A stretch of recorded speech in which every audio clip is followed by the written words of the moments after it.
Welcome to the Deep Dive. Today, we are strapping in for one of the most high-stakes, high-volatility analyses we've really tackled, BigBear.ai Holdings, Inc., ticker symbol BBAI. This is a story about a company going through this. Just a wrenching, aggressive transformation. It's actively trying to shed its history as a low-margin defense contractor and emerge as a genuine, high-margin AI software provider for national security. And that transformation, that's the absolute core of the whole investment thesis here. The equity research we're dissecting from November 30, 2025, it puts the stock price at about $6.34. Okay. And that price is a paradox. I mean, if you look purely at the current financials, the cash burn, the really painful revenue drop, the quantitative models we ran suggest a valuation of, maybe $2.50 to $3 a share? Right. Hold on. So the market is pricing this stock at more than double its quantitative value based on current cash. Precisely. The central puzzle we have to solve is, what is the market paying that premium for? It's not paying for past results. Right. It's paying for the future realization of a massive, defensible regulatory moat. The market is placing a huge kind of venture capital premium on this. It's treating it like a speculative gamble that BBAI pulls off this flawless pivot to become the mandatory AI operating system for, say, Homeland Security and the Department of Defense. So our mission today is to unpack the reality behind that gamble. We're moving beyond the hype, and we're going to dissect every single piece of this strategy through, let's say, a durable competitive advantage lens. We'll analyze their capital allocation choices, especially those two huge acquisitions, Pangiam and AskSave, and ultimately define the true financial risk versus reward for you. We're looking for durability and rational strategy, all backed by modern data. The company is staking its entire future on buying two things: time and regulatory certainty. They call it building the infrastructure of autonomy.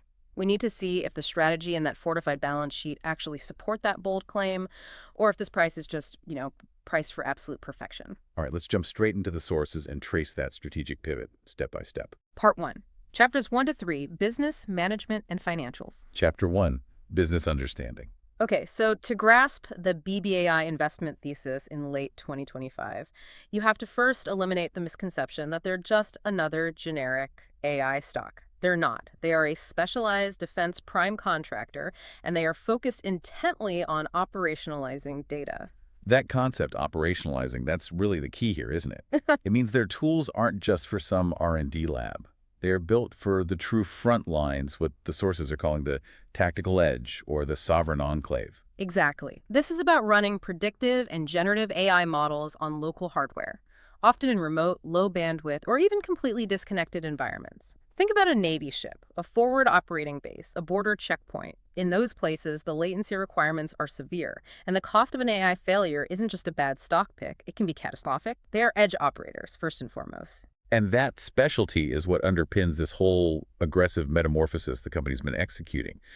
The sources confirm this deliberate shift from the low-margin bodies and seats service model. Or you're just billing hours, right? Right, just billing hours. Yeah. And they're moving to a scalable, high-margin SaaS model.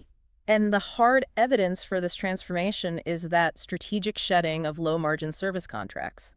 That directly caused that painful short-term revenue contraction we saw.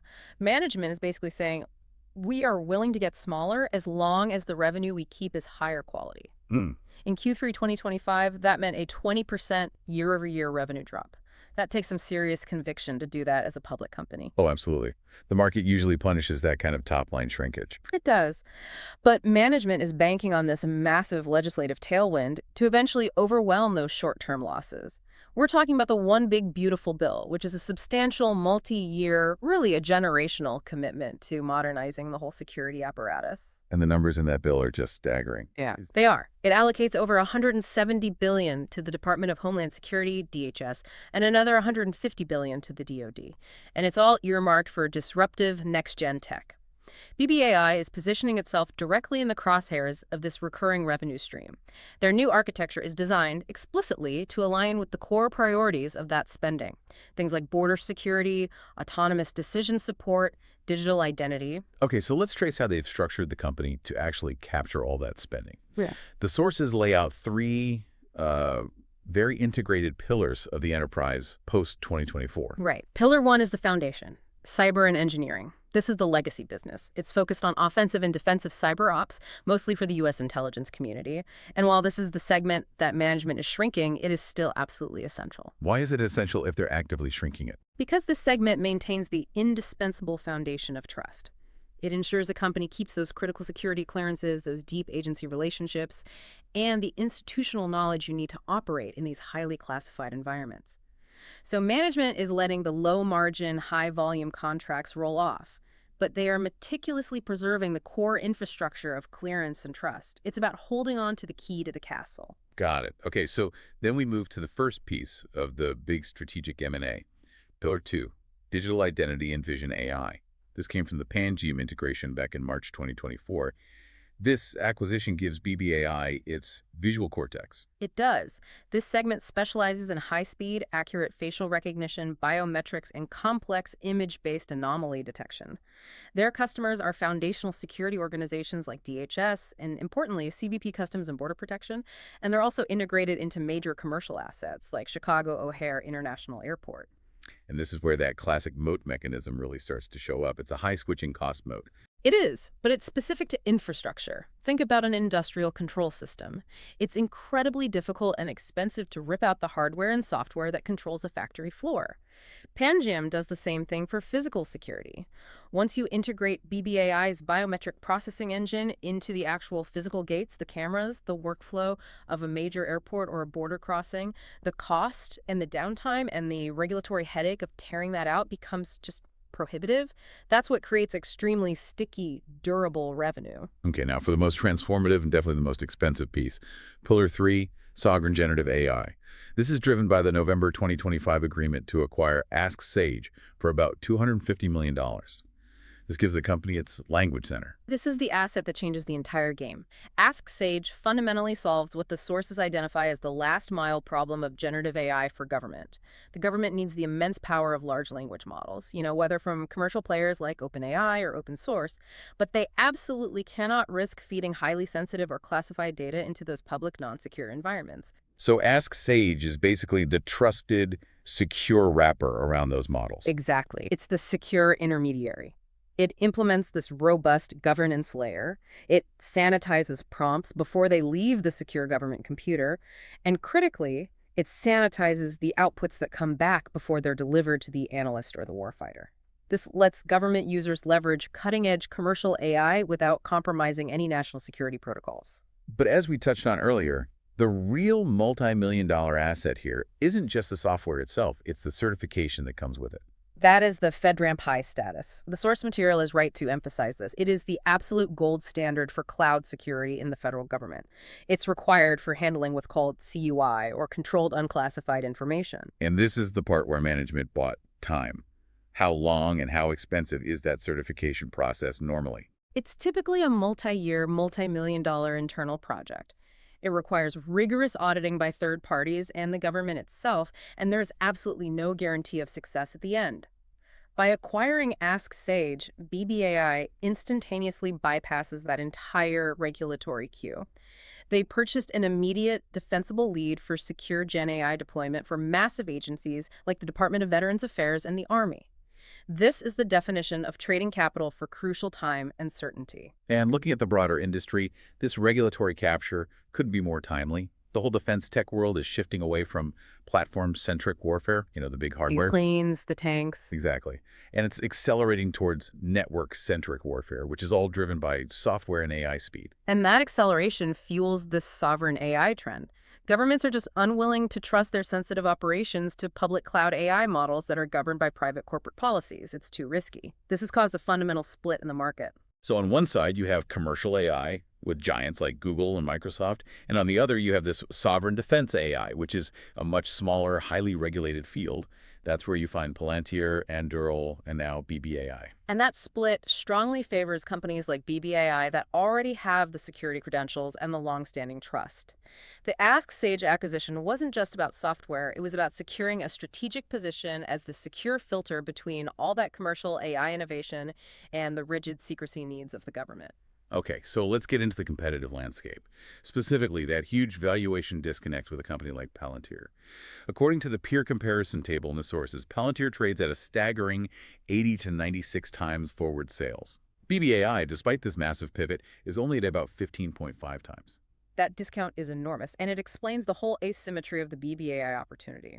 Palantir commands that 80x multiple because it has proven massive scale with its Gotham platform, it has established GAAP profitability, and it has these long-duration, high-value government contracts.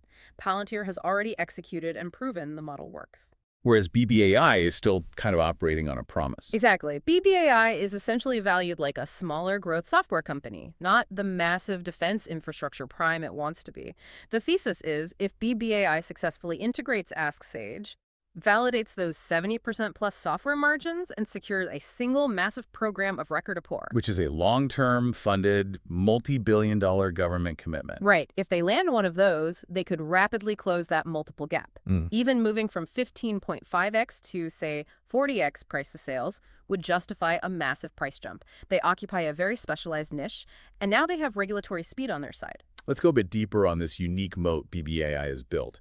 It's really centered on regulatory capture and trust. First, the regulatory barrier. FedRAMP High. We just can't overstate this. It's a multi-year head start. And the fact that the Army and the VA are already using Ask Sage creates what's called contracting inertia. Government procurement is inherently slow and risk-averse. Ripping out a certified integrated platform is just too much administrative friction. Then you have the trust barrier, or what the sources call Roll-It X Alpha. This is all about the leadership factor, which is critical in government contracting. When you look at CEO Kevin McAleenan, former acting DHS secretary, and the incoming CTO Nicholas Shalin, former Air Force Chief Software Officer, these are not your typical tech startup executives. They represent deep institutional knowledge. When they pitch a product to a DHS Chief Information Officer or an Army general, they speak the language of mission requirement and procurement reality. Which has to immediately mitigate the skepticism that traditional Silicon Valley startups face. They often lack the clearances and just the basic understanding of how federal bureaucracy even works. Absolutely. These appointments signal both mission understanding and procurement alignment. It is an intangible asset that justifies a premium on the stock, even if the financials haven't caught up yet. And finally, the deployment barrier. Yeah. Their specialization in edge AI. BBAI's ability to run these complex models locally on low-bandwidth hardware is a huge technical differentiator out in the field. And that ties directly into the model agnosticism of Ask Sage. Government agencies are terrified of vendor lock-in. Ask Sage's architecture ensures the government can swap out the underlying commercial LLM, say, moving from a proprietary model to a newly released secure open source one without having to completely change their secure interface or their regulatory compliance. That flexibility is extremely valuable to them. Chapter 2, Management Evaluation. Yeah. Okay, a deep dive into BBAI really can't ignore the leadership team that's responsible for executing this massive turnaround. The question is, are they the right people to guide this aggressive pivot? Let's start with the CEO, Kevin McAleenan. I mean, his resume, former acting DHS secretary, former CBP commissioner, is just perfectly aligned with BBAI's target market in homeland defense and border security. He's the operator with unparalleled connections and a deep understanding of the client's biggest pain points. And the sources don't just credit him with vision, but with actual operational competence. He successfully integrated Pangiam, which is not an easy thing to do. And critically, his candor about that Q3 2025 revenue decline is noted. Yes, his transparency is key. It's about building trust with long-term investors. He didn't try to hide that painful 20% decline. He openly explained it as the necessary consequence of the strategic choice to sacrifice volume for margin quality. That kind of direct communication is pretty rare, and it's highly valued, especially in volatile stocks like this. Then we turn to Sean Ricker, the CFO, who the sources call the financial architect. They highlight how he navigated a really treacherous liquidity landscape in 2025. We need to go deeper here. What exactly did he pull off? This was a textbook high-wire act of financial engineering. BBAI was burdened with these convertible notes and warrants, which created a lot of balance sheet uncertainty and the risk of a future cash drain. Ricker's team used the early 2025 stock appreciation as leverage. How does a rising stock price help you with debt? Well, it creates an incentive for the holders of those convertible notes and warrants to convert them into stock rather than cashing out later. So by orchestrating a managed exchange offering favorable terms while the stock was rising, Ricker successfully forced the conversion of a significant amount of debt into equity. The company's long-term debt was cut down to about $104.9 million, while at the same time, the cash position was boosted to that record of $456.6 million through the exercise of those warrants. So he basically traded potential short-term shareholder dilution for long-term balance sheet stability and liquidity. Exactly. He prioritized the survival and the durability of the whole enterprise. He built a massive war chest, and that cash position fundamentally de-risks the entire business and gives them the firepower to self-fund the $250 million Ask Sage acquisition without having to resort to expensive new debt or highly dilutive equity offerings at low prices. And the incoming CTO, Nicholas Chilan, the technocrat, his role seems to be to mitigate that critical risk of brain drain and just provide raw technical credibility. As the former Air Force Chief Software Officer, Chalin is a figurehead in the DoD software world. His appointment is a powerful signal. It tells the DoD tech ecosystem, the engineering talent market, and investors that BBAI is serious about securing a leadership position in sovereign AI, not just being a services firm playing with new toys. Which brings us back to capital allocation. Specifically, this idea of M&A as a substitute for internal R&D trading cash for certainty, especially in the Ask Sage deal. We have to view that $250 million Ask Sage deal as the purchase of a regulatory asset first and a software product second. In the context of the fast-moving AI sector, where regulatory compliance is the choke point, management correctly identified that time is the most valuable commodity they have. So they avoided the massive execution risk and the time cost of trying to get FedRAMP high on their own. Yes, they traded $250 million, which they had, thanks to Ricker's financial maneuvering, for years of internal development time, hundreds of audit hours, and the certainty of immediate regulatory compliance. That is a highly rational capital allocation move that accelerates their entire strategic timeline by, 2 to 3 years? And reinforcing that, the ongoing divestiture of that low-quality, low-margin service revenue is part of the same strategy. It improves the overall return on invested capital, or ROIC, over time. It's necessary surgical pruning. By prioritizing the high-margin revenue from Ask Sage and Pangiam, they are fundamentally increasing the quality of their revenue streams, making the company more attractive for long-term compounding, even as analysts frown at the current negative growth rates. Okay, and finally on insider alignment. The significant stock component in the Ask Sage deal. That seems like the strongest indicator of long-term commitment. It is. When key technical leadership, particularly Chilan and the founders of Ask Sage, receive a large portion of their compensation in BBAI stock, their long-term financial success is tied directly to the execution of this pivot and the ultimate share price appreciation. It aligns the interests of the innovators with the public shareholders. Chapter 3, Financial Health. All right, now we move to the concrete numbers. This is where that ambitious strategy meets the gritty reality of the income statement. And Q3 2025 performance really paints a picture of a company deep in a difficult transition. The financial proof of the pivot is right there in the revenue contraction. $33.1 million in Q3, down 20% year over year. That decrease is the quantitative evidence of the strategic shift away from those low-margin Army programs. But the more concerning part for me is the immediate impact on the gross margin. It decreased to 22.4% from 25.9%. This pressure comes from the lost volume in legacy programs and the integration costs from the Pangiam acquisition. This is the primary red flag that has to reverse course in 2026. The entire investment thesis rests on the hope that Ask Sage will be the mathematical solution to this margin pressure. It has to be. The projections suggest Ask Sage revenue, which is high-growth ARR, will operate at potentially 70% gross margins or even higher. Merging that into a corporate P&L that's currently hovering at 22.4% should, mathematically, significantly lift the consolidated corporate gross margin average in 2026. That margin progression is the single most important metric to watch next year. Let's address the tricky topic of profitability. The sources noted a reported $2.5 million net income, but they immediately flagged it as highly misleading. We need to clarify exactly why. That profit was not operational profit. It was largely from non-cash adjustments. The main driver was something called derivative revaluations. When a volatile stock like BBAI moves a lot, the accounting value of its outstanding warrants and convertible instruments changes drastically.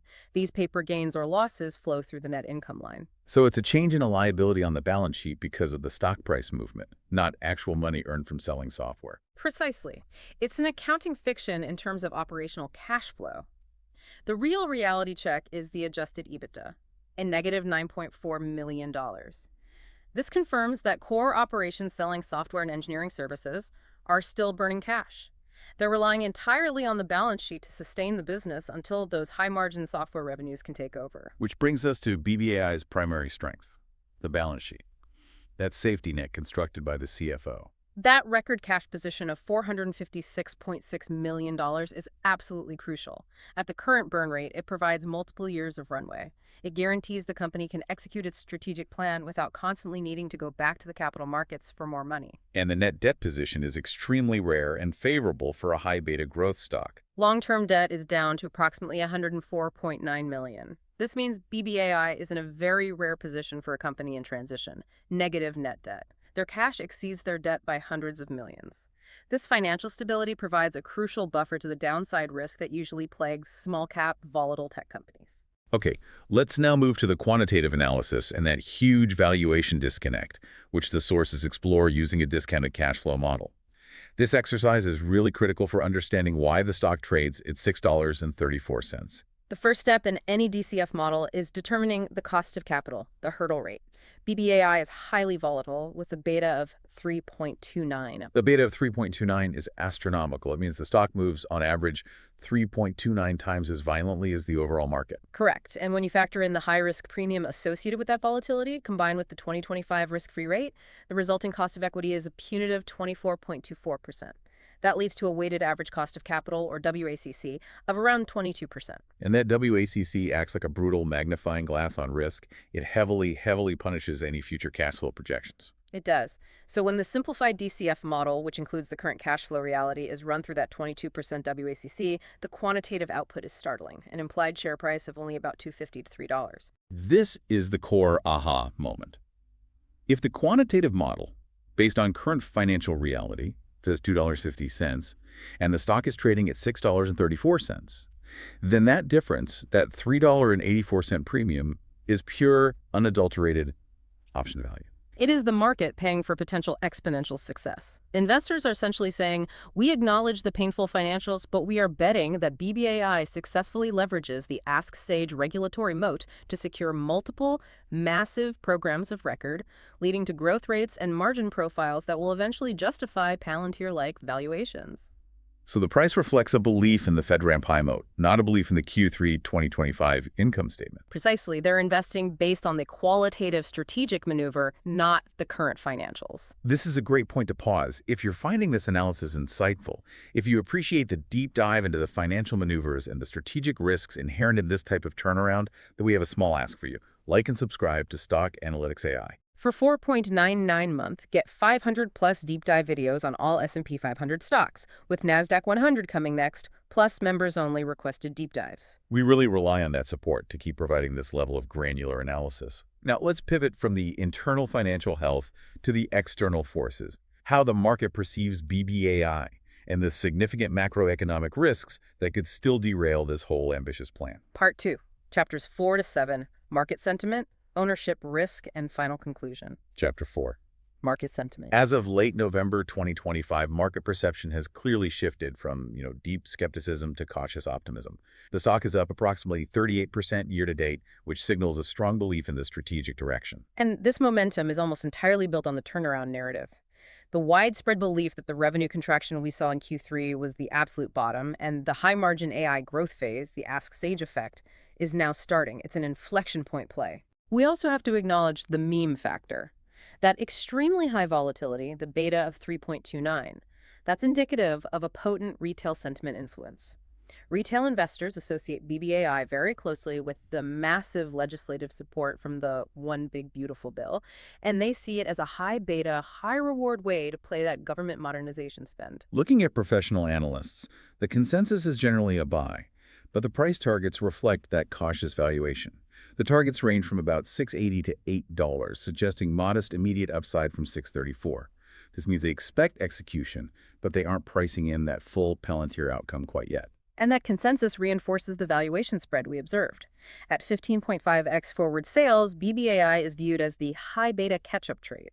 Analysts are betting on the latent value locked inside that regulatory moat. If BBAI successfully integrates Ask Sage and starts winning major quarters, that multiple gap has to close, leading to explosive share price appreciation. So it seems like the market views Palantir as the proven success story, and BBAI is the cheaper lottery ticket that, if it hits, offers much higher percentage returns because of its lower starting valuation. That's precisely the asymmetric risk profile. BBAI has the framework, the cash, and the regulatory permission. Now they just need the contracts. Their sentiment is therefore highly leveraged to contract announcements and evidence of gross margin expansion. Chapter 5. Ownership Structure. One of the most stabilizing signals for BBAI is the maturation of its cap table.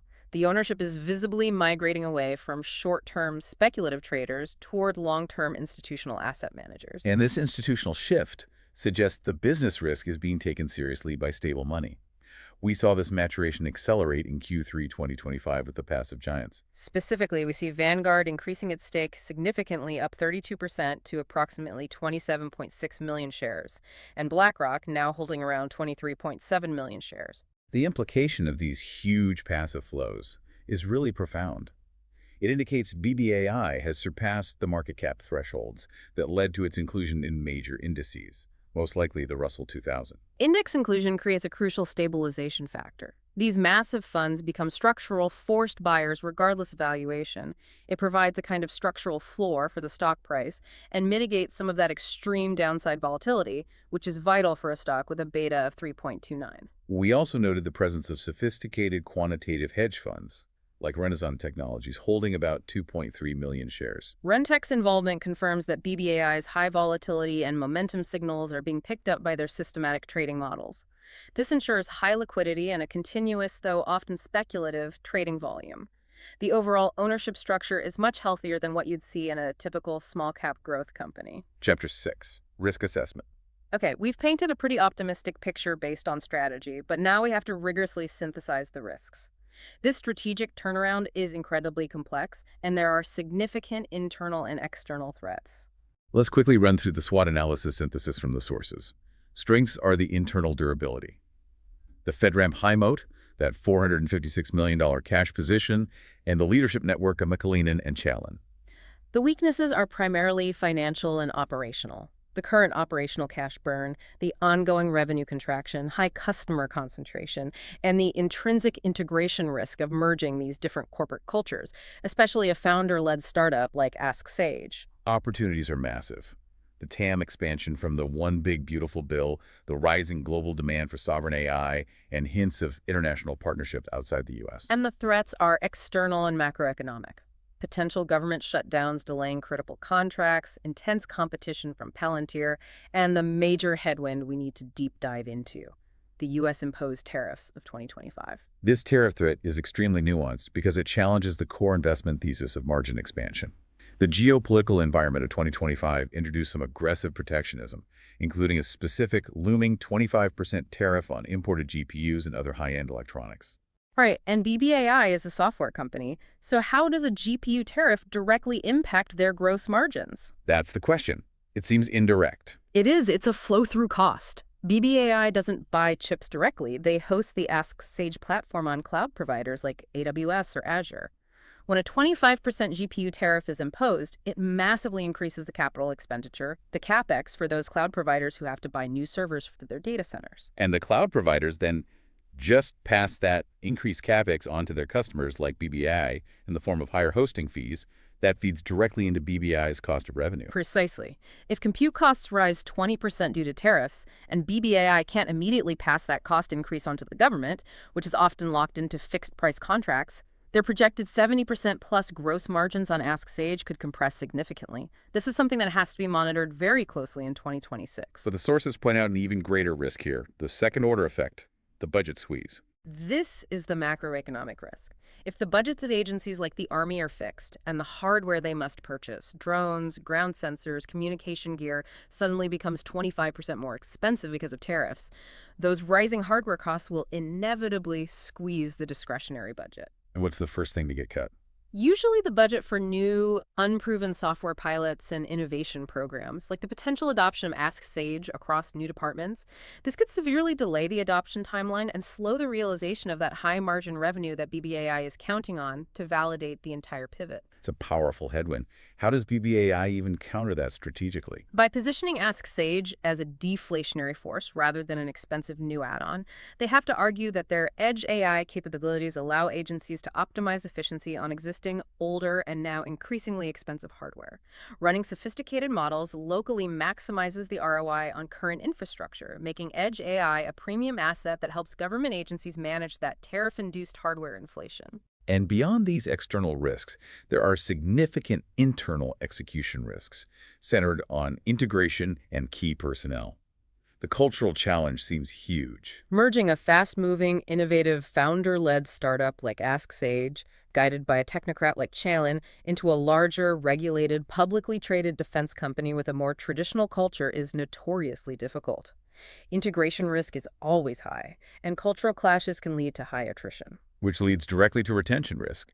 The $250 million valuation for Ask Sage rests almost entirely on the value of that FedRAMP high authorization, which in turn depends on the specialized engineering talent maintaining and upgrading it. If the key engineering talent that built and maintains that platform departs post-acquisition, the regulatory moat could degrade rapidly, making that $250 million investment nearly worthless. Management has to demonstrate extreme care in retaining that specialized team. Chapter 7. All right, let's synthesize this entire deep dive. BBAI is definitively not a stable, compounding value stock. It just lacks the consistent earnings history and the low volatility you'd associate with traditional value investing. However, the sources confirm it is a quintessential special situation investment. It possesses the embryonic characteristics of a future compounder. It has a demonstrably widening moat based on that FedRAMP, high regulatory capture, rational capital allocation that prioritizes cash and M&A to buy time, and a massive geopolitical tailwind from those legislative spending mandates. So the verdict on 2025 is pretty unambiguous. Management has successfully completed the painful strategic turnaround. They've refocused the business on high-margin software and executed these transformative acquisitions. But, and this is a big but, the crucial financial turnaround, reaching sustained GAAP profitability, remained a highly leveraged promise on the horizon. It's dependent on flawless execution against significant headwinds like integration risk and that tariff budget squeeze. Let's summarize the intrinsic value assessment using our dual view. Quantitatively, the stock is overvalued. Based on current cash flows and that punitive 22% discount rate, the implied value is between $2.50 and $3. Qualitatively, though, the strategic value of the FedRAMP high authorization, the trust moat built by the leadership team, and the sovereign AI license, all of that justifies the current market premium of 6.34 cents. And that $456 million cash position acts as an enormous safety buffer, significantly limiting catastrophic downside risk. So what is the final outlook and recommendation based on this entire deep dive? The recommendation is a speculative buy long-term hold. This opportunity is highly asymmetric. The potential upside is exponential. If Ask Sage secures a single massive program of record for that multi-year funded contract that cements it as the default GenAI interface for DHS or DoD, well, the stock could close that valuation gap with Palantir and multiply significantly. But this is not a passive investment. We have to stress that. It requires active monitoring of quarterly gross margin progression. Does Ask Sage lift the corporate average? And evidence that the company is successfully landing those large, high-margin contracts. BBAI has successfully built the fortress of compliance. Now they have to execute and defend it against both competitive pressures and macroeconomic threats like those tariff headwinds. The sources really highlight BBAI's aggressive use of acquisitions to buy time and certainty, essentially skipping that multi-year regulatory queue by acquiring FedRAMP high status. So it leaves you with this one big question, doesn't it? In a world where AI innovation is moving so fast and regulatory compliance is such a huge barrier, how much value should investors really place on a company's ability to just skip the line, even if the price tag is $250 million? That unique strategic advantage is what investors are betting on, and it's a question worth continually mulling over. Thank you for joining us for this extensive deep dive into BigBear.ai Holdings. Like and subscribe to Stock Analytics AI. This report is for informational purposes only and does not constitute financial advice. All investments involve risk, including the loss of principal. The analysis is based entirely on source data available as of November 30, 2025.